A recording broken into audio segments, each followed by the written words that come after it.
13 ಸ್ವರಗಳಿವೆ. ಹ್ರಸ್ವ ಸ್ವರ. ಒಂದು ಮಾತ್ರ ಕಾಲದಲ್ಲಿ ಉಚ್ಚಾರಿಸುವ ಅಕ್ಷರಗಳಿಗೆ ಹ್ರಸ್ವ ಸ್ವರ. ಲ್ಯಾವು, ಅ, ಇ, ಉ, ರು, ಎ, ಒ. ದೀರ್ಘ ಸ್ವರ. ಎರಡು ಮಾತುಗಳ ಕಾಲದಲ್ಲಿ ಉಚ್ಚರಿಸುವ ಪದವೇ ದೀರ್ಘ ಸ್ವರ. ಉದಾಹರಣೆ ಆ, ಈ, ಉ, ಎ, ಐ, ಓ, ಔ. ಯೋಗವಾಹ. ಯೋಗ ಎಂದರೆ ಕೂಡಿ ಅಥವಾ ಬಂಧನ. ವಾಹ ಎಂದರೆ ಹೋಗುವ ಎಂದರ್ಥ. ಯೋಗವಾಹ ಎಂದರೆ ಕೂಡಿ ಹೋಗುವ ಅಂದರೆ ಬೇರೆ ಅಕ್ಷರಗಳ ಜೊತೆ ಮಾತ್ರ ಉಚ್ಚರಿಸಬಹುದಾದ ಅಕ್ಷರ ಎಂದರ್ಥ.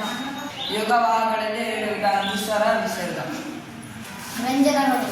ಸ್ವರಗಳ ಸಹಾಯದಿಂದ ಉಚ್ಚರಿಸುವ ಅಕ್ಷರಗಳೇ ವ್ಯಂಜನಗಳು. ಇವುಗಳಲ್ಲಿ 2 ಪ್ರಕಾರಗಳಿವೆ. ಅವುಗಳೆಂದರೆ: ವ್ಯಂಜನಗಳಲ್ಲಿ 2 ವಿಧ: ವರ್ಗೀಯ ವ್ಯಂಜನ, ಅವರ್ಗೀಯ ವ್ಯಂಜನ. ವರ್ಗೀಯ ವ್ಯಂಜನಗಳಲ್ಲಿ 3 ವಿಧ: ಅಲ್ಪಕರ್ಣ ಅಕ್ಷರ, ಕಮ್ಮಿ ಹೆಸರಿನಿಂದ ಉಚ್ಚರಿಸಲಾಗುವ ಅಕ್ಷರ. ಉದಾಹರಣೆ: ಕ, ಚ, ಟ, ತ, ಪ ಹಾಗೂ ಗ, ಜ, ಡ, ತ, ಬ.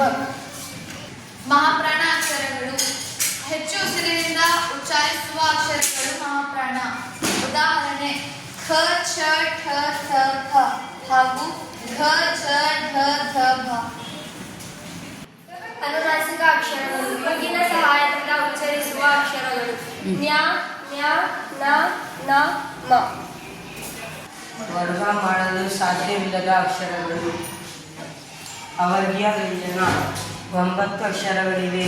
ಯ, ರ, ಳ, ವ, ಶ, ಶ, ಸ, ಹ, ಲ.